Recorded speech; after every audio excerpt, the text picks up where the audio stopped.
We live? Are we live?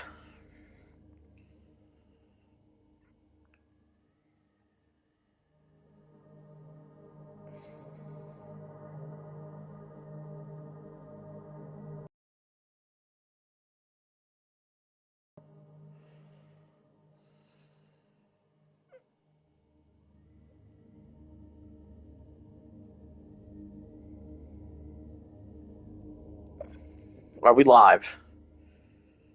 Anybody there?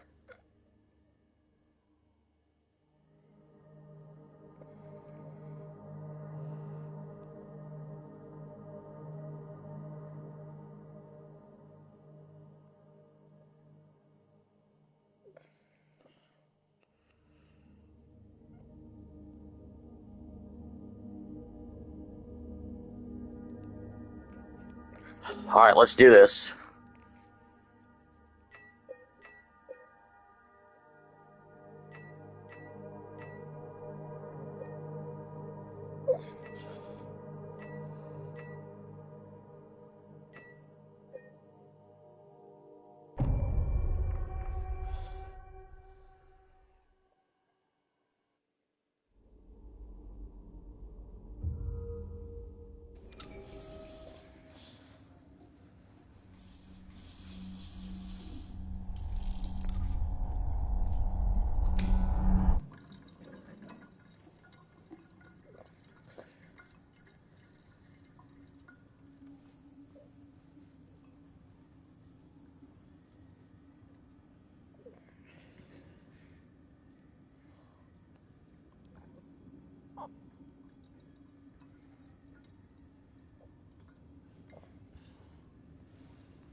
Mary,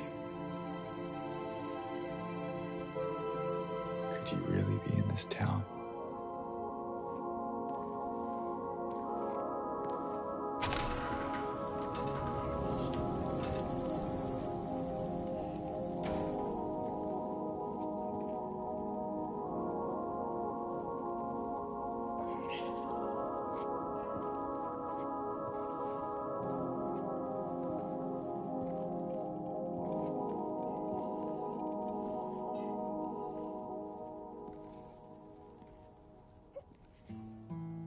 In my restless dreams, I see that town.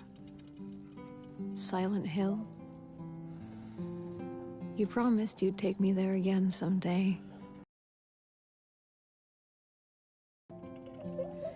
Well, I'm alone there now. In our special place.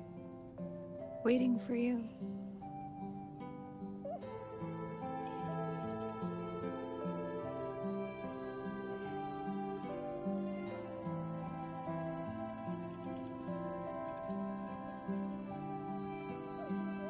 I got a letter. The name on the envelope said Mary.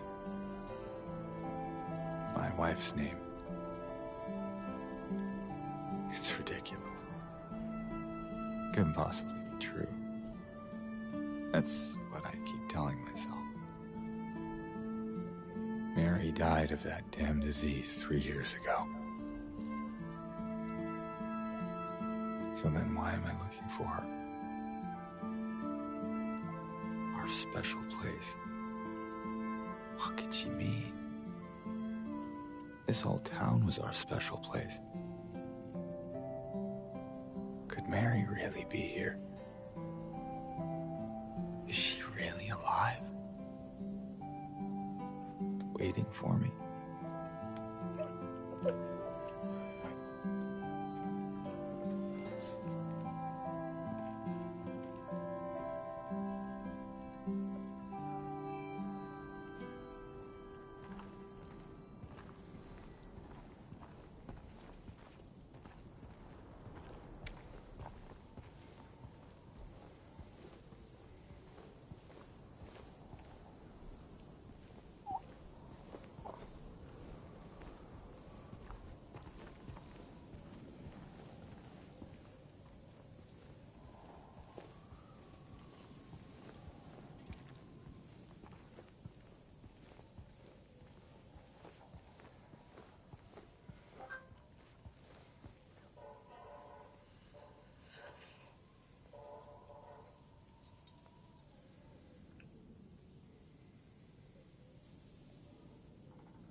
For fuck's sake.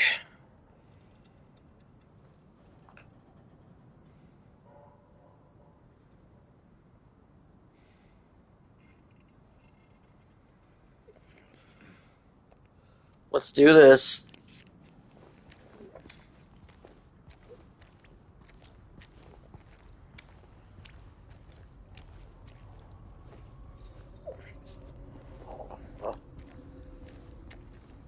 Why is my character gonna move like fucking...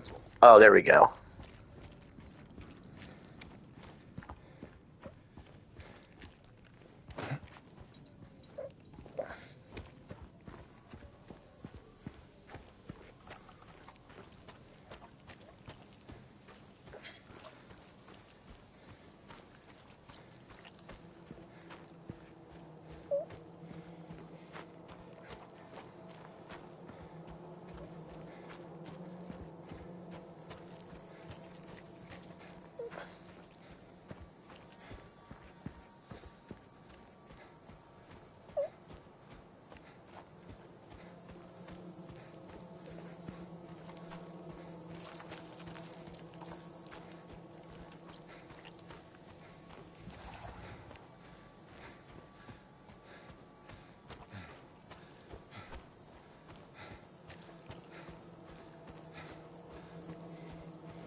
Excuse me.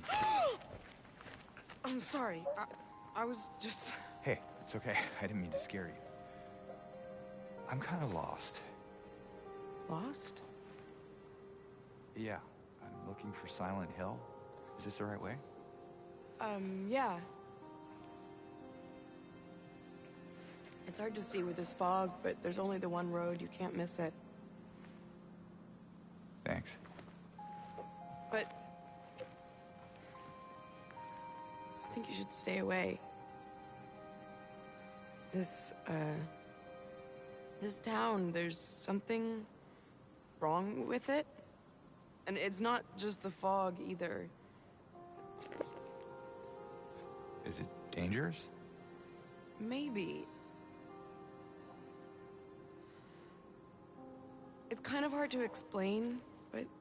I'll be careful. I'm not lying. No, I believe you. It's just... I guess I don't really care if it's dangerous or not. I'm going either way. But why? I'm looking for... someone. Someone very important to me. Me too. I'm looking for my mama. I mean, my mother. It's been so long since I've seen her. I thought my father and brother were here, but I can't find them either.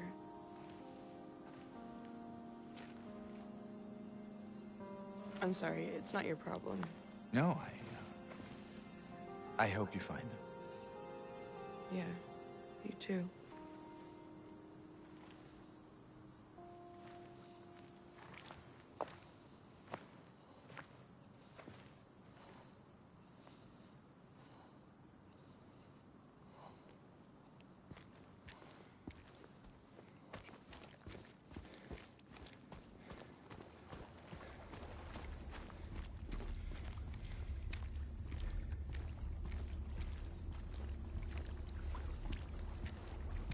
What the fuck's going on?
Anyone in here?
Take the next step in treating your moderate to severe ulcerative colitis with Entyvio, the only gut-focused treatment. Hey there, gamers. Your Kevcast here, and I truly do not know how to begin this video, if we're being quite honest, but we're going to talk about how, apparently, Jeffrey Epstein told Bobby Kotick, the manager, the CEO, the owner of Activision Blizzard, he told him to invent microtransactions. Now, there's always been cheap DLC. I mean, it's pretty much downloadable content existed. There's been tiny transactions that weren't full-blown stuff, right? Horse armor, $3 and stuff, but there's been a specific change from DLC to microtransactions that I think a lot of us universally consider to be an ultimate evil, especially because so many people do get addicted to it. Games like Call of Duty, games that have those early first loot boxes, this is Call of Duty World War II. One of the things you actually have to do in this game that is absolutely true, part of what made this game so controversial is that there were daily quests where you had to watch other people open those loot crates. Basically, you'd spend $5 a day to get some sort of random gun skin or some cool character model and stuff, but they also wanted to make it where you got instant gameplay loot, not just buying them, but watching and being excited about other people's boxes. Well, clearly, this did not just come out of thin air. It actually came from discussions with Jeffrey Epstein. I can't believe this is real. Let's take a look at the evidence, because it's wild. You know, the most people man of all time just made everything everywhere instantly worse. Let's talk. I hope you're having a great day. If you could please give this video a like and subscribe if you haven't already. Now, we're not going to get into the politics of this. Obviously, there's a lot of people in the freaking Epstein stuff. I mean, a shocking amount. On Friday, they released an extra couple thousand. What matters is that, yes, there's a lot of politicians, there's a lot of billionaires, there's a lot of people that pretty much run the world that are in there and are never, ever going to jail. But this was funny to me. So there's multiple phases to this. Apparently, Jeffrey Epstein was super on board with Call of Duty when they started inventing, like, their upcoming blackout mode and stuff. He actually emailed those people saying, oh yeah, Call of Duty is going to be the biggest thing ever. Let's go ahead and invest all our money in Activision Blizzard. That's pretty funny, especially because he saw con points abbreviated to CP and said, yeah, get Jeffrey in on this. But here's the discussion. This keeps getting deleted over and over again. I see this posted all over Reddit. Some people don't really like to discuss this, but as you can see, these are direct links to justice.gov. This isn't a repost. This isn't like Photoshop. These are the actual emails directly from the Epstein. I mean, this is just literally court-based evidence. I know some people are trying to claim the Epstein files are fake. I really don't understand that stuff. These are just direct conversations with the president of Call of Duty Activision. Look at this. Oh my god. But a lot of people are usually be like, oh yeah, Microsoft owns Call of Duty. Oh yeah, Bill Gates also in the Epstein files a lot, right? Advisor to the current CEO. Bobby Kotick via the files is the least surprising detail of them. I'm all for indoctrinating kids into the economy. Let me take a look at this quote, right? I'm all for indoctrinating kids into the economy. Now, this stuff is filled with crazy amounts of typos. I mean, I have no idea if he was using text-to-speech or... I mean, these people are just... They don't have soul. They clearly don't care about their typos, right? So, here's their idea. X Prize is a good idea. The real key is real-world rewards. Learn to read, cell phone minutes, iPhone credits, virtual items, and games. This is something that I have spoken out against now for almost 10 years, which is that I just don't like the idea that I do think that part of the problem with crates isn't just the randomization. It's not just the fact that, you're not paying directly for what you're trying to get out of it. I think the big problem is that there are a lot of people that get addicted to these microtransactions. It's because you create this gap between the money spent and the reward, right? All right, I'm paying $20 to get $40 of Call of Duty points, right? It's not really that. It's to try and get you feeling like you're getting a good deal when really you're wasting money. They're converting it into credits. You don't just buy the loot crate, you buy the coins, which buys the loot crate. Oh, I've got a bunch of that free currency. And this is literally them pitching that idea. Instead of just having cell phone minutes or iPhone cards, it's all this virtual currency. And they're straight up saying the whole point was to indoctrinate kids into the economy. I love this. Real world rewards, virtual items, and games. Now, which one's protecting them? Don't have much. What should I do? I don't know. I'm really quite drunk.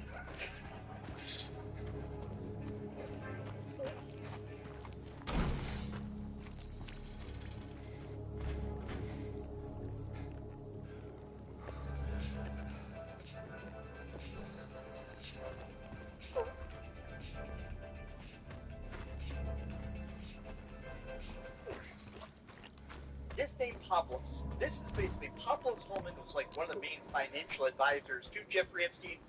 A lot of bad stuff there as well, but a lot of it is literally just a bunch of billionaires talking about how best to exploit people, and there's just tons of stuff like this. It is wild to see that. Anything else? Literally, here they are talking about.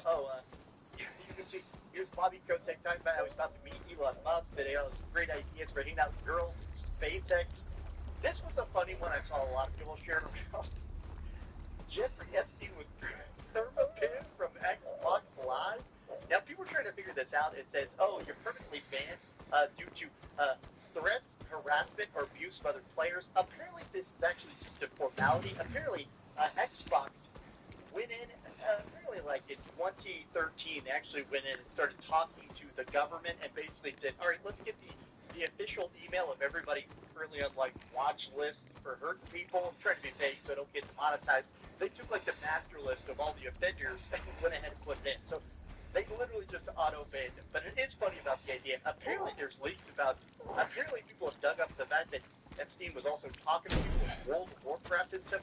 I mean, this dude was clearly all in on the Xbox and the Activision Blizzard experiment. But this to me is just extra weird. It's just the idea that something so malicious, so baked in, so core to the downfall of current games, being invented by such an evil person, right? But it's also just the fact that I almost feel like this is kind of the weird part about video games as an...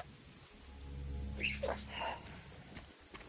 into Black and White Sports on YouTube. The no-holds-barred truth of sports. The main event starts. All right, Black and White Sports supporters. Well, I've had a lot of people ask me about this over the last couple of months, and they want to know, hey, Rhodes, who is going to be a part of Turning Point USA's halftime show, the alternative halftime show to watching Bad Bunny on the actual NFL halftime show? Who is going to be on there, and how can we watch it? Well, we have both. And this Turning Point halftime show will probably make somebody like Mark Wahlberg really happy. Now, Mark Wahlberg did in fact make these comments. Okay, but he did not make these, I don't think at the time, I don't know when he made these comments exactly, but they are factually his comments. Some people are tying it to the Bad Bunny thing. I don't know that, but I think it's rather ironic that he did make those comments. Mark Wahlberg slams the NFL over halftime show. 22 years without country music sparks outrage. Shania was the last, and that was 2003. That's unimaginable. And the NFL has completely turned its back on old rock bands. I don't want to hear about Green Day. Actual real rock bands. Interested in GLP-1s for weight loss, but worried about high costs and hidden markups? GoodRx now offers monthly GLP-1 subscriptions. Always know what you'll pay up front cost of your subscription. Get started today.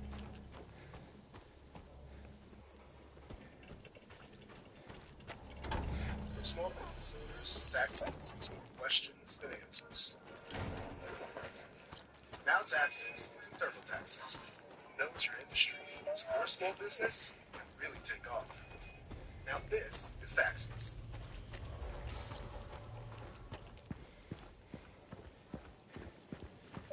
And they have turned their back, of course, on country music.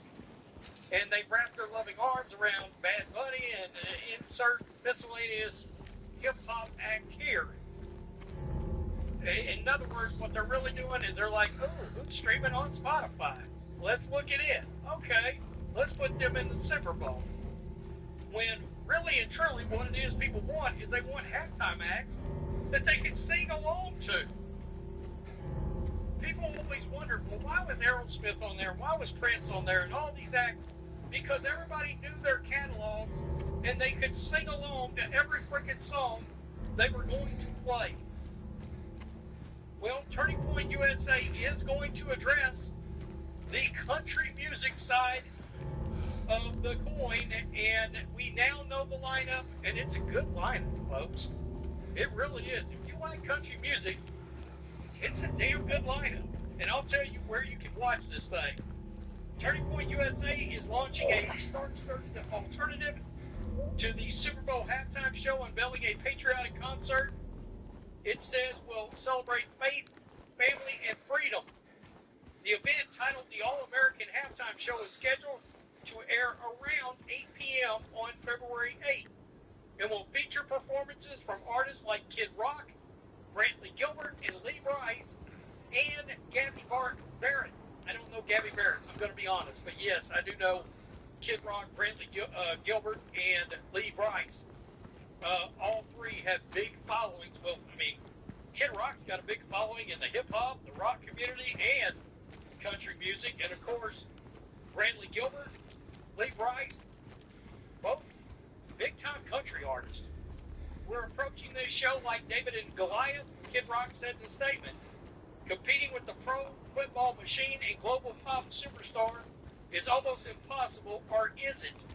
I cannot wait to see how many people are on this live stream. All right? I can't wait to see it. Quote, he says he's having a dance party, wearing a dress and singing in Spanish. Cool. We plan to play great songs for folks who love America, Kid Rock said. Man, that's going to be good. That's going to be real good. Quote, the All-American Halftime Show is an opportunity for all Americans to enjoy a halftime show with no agenda other than to celebrate faith, family, and freedom. Andrew Colvett said of Turning Point. We can't wait to watch the incredible show they're about to put on. We know millions around the country will be watching too. It's going to be so interesting to see how many people tune into this. So, in case you're wondering, let me just scroll down here.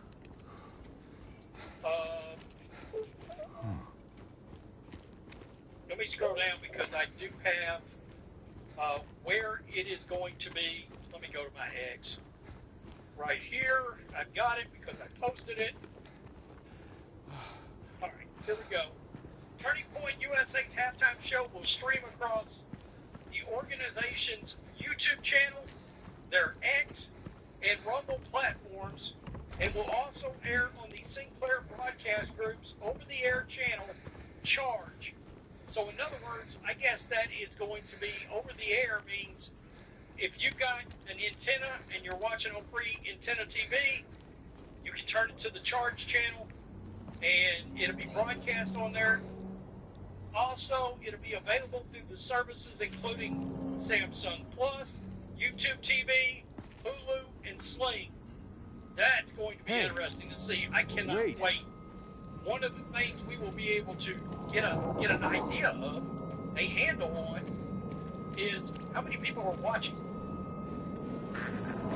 How many people are watching live? Because we're going to see that. We'll see it on YouTube. We'll see it on X. We'll see it on Rumble. Now, we won't know how many will be watching on the Charge channel. All right? So, and that's going to be on actual over-the-air television. So, it could be, God knows, telling how many. But people have been really waiting to find out, you know, where's it going to be and who's going to be on it. And a lot of people, including myself, has been like, are we just never getting a country or a rock act ever again?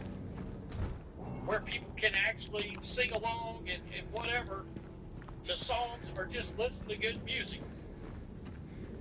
You know, is it forever going to now be a, you know, The Weeknd? What was that guy's name? The Weeknd? I was like, who? And the same reaction I had to Bad Bunny. Who? I didn't know who he was till he showed up on the WWE, and I was like, why is this dude going here? Talked about this earlier in the video I did, where the NFL is basically turning its back completely on America. I mean, how many games are we doing overseas now? It's crazy. I didn't go look it up. Lee Brice has had like a bunch of platinum albums, gold albums,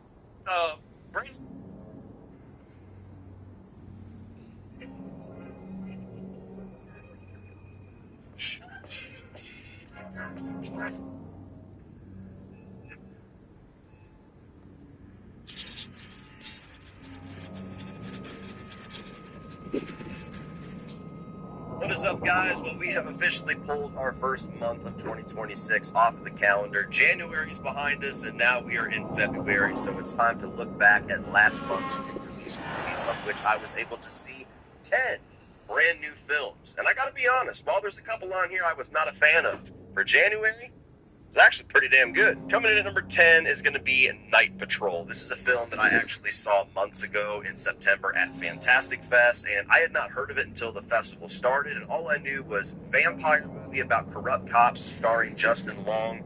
I could not have been more excited about this movie. Not only is that a great concept that I'm a vampire whore, but Justin Long, for the most part, is usually like a signal flare for me that the movie's about to be some wild, awesome shit. And this was one of the roughest experiences of that entire festival. I did not enjoy this movie at all. Now, it starts off decent enough. It builds some intriguing questions. There's some really interesting things involved with the Justin Long character, especially with him kind of being like this infiltrator into this corrupt group of cops that he doesn't realize are vampires, but the movie just cannot figure out what direction it wants to go. It cannot figure out what lane it wants to stay in. It can't even choose a main character.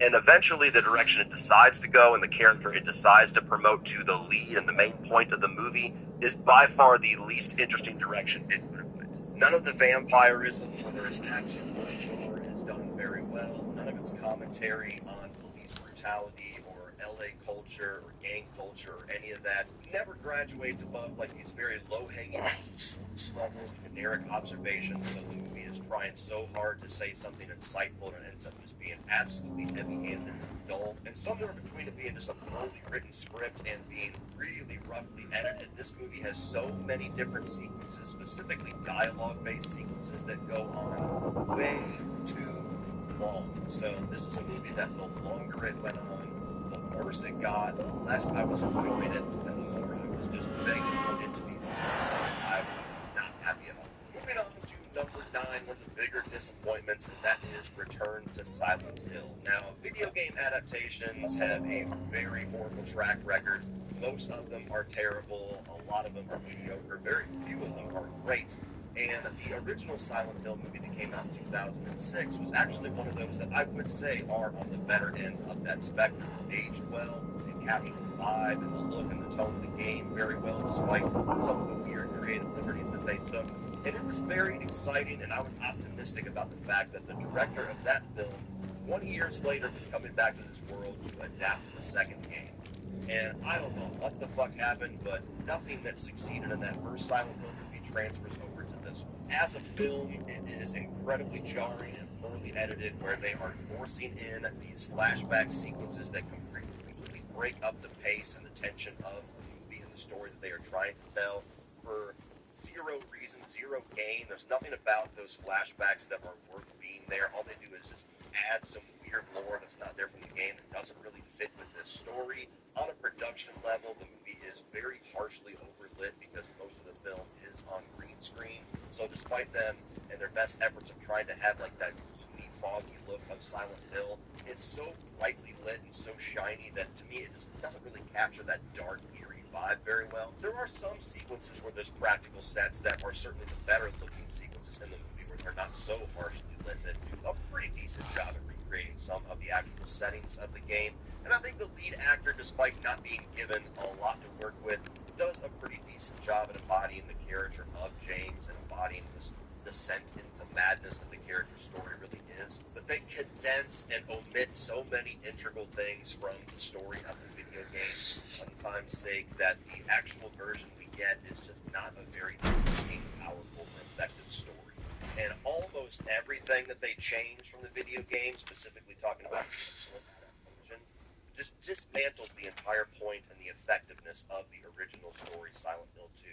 Needless changes, like changing Mary from his wife to his estranged girlfriend, changing the motivation of James's guilt and his regret that is like the big plot twist of the story, completely taking all of the fight and all of the tragedy away from it. Changing entirely the importance of all the side characters in the overall theme and story of the movie. So, as a film, I feel like it failed pretty miserably. As an adaptation, it failed infinitely more, and I just walked out very upset that this is the version of Silent Hill 2, arguably the greatest story told in survival horror video game history.